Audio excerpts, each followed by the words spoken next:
Have you ever sat in a room full of people screaming at a screen and felt absolutely nothing? Everyone around you is emotionally invested. Their mood changes because of a game. They celebrate strangers. They argue over teams. They remember scores from years ago, like personal memories. And meanwhile, you're just sitting there wondering, how do people care this much? Sometimes it even makes you feel disconnected, like maybe you're missing some emotional switch everyone else was born with. But here's the strange part. People who don't obsess over sports are often feeling something deeper that nobody notices, and it has nothing to do with intelligence, or being boring, or not fun. It usually starts much earlier than that. Maybe growing up, competition never felt exciting to you. Maybe belonging to a group never felt safe, or maybe your mind naturally became attached to things that felt more personal.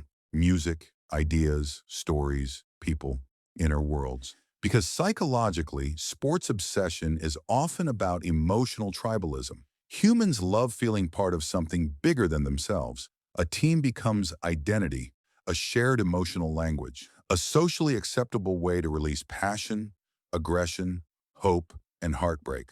But not everyone processes emotion outwardly. Some people turn inward instead. And those people often feel invisible in conversations like this.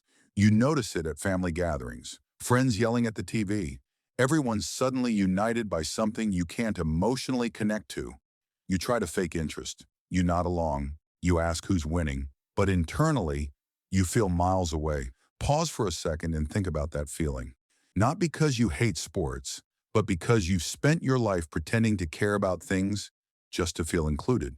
That's the part nobody talks about. For some people, sports create belonging. For others, silence became the safer place. And interestingly, many people who don't obsess over sports are highly emotionally sensitive in other areas. They feel deeply, just differently. They can spend hours analyzing a conversation, replaying emotional moments, thinking about human behavior, music lyrics, a movie scene that nobody else even remembers. Their emotional energy attaches to meaning, not competition. And sometimes society misunderstands that, especially for men, because there's this quiet expectation that passion should look loud, competitive, aggressive, public. But some people experience life internally. They observe more than they react. They connect more through understanding than through rivalry. And honestly, that can feel lonely sometimes. Because when everyone around you bonds through sports, you start wondering if something's wrong with you for not feeling the same excitement.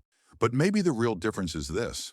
Some people escape themselves through sports. Others spend their whole lives trying to understand themselves. And that creates an entirely different emotional world. Think about the people who stay quiet during big matches. The ones scrolling on their phone while everyone screams at the TV.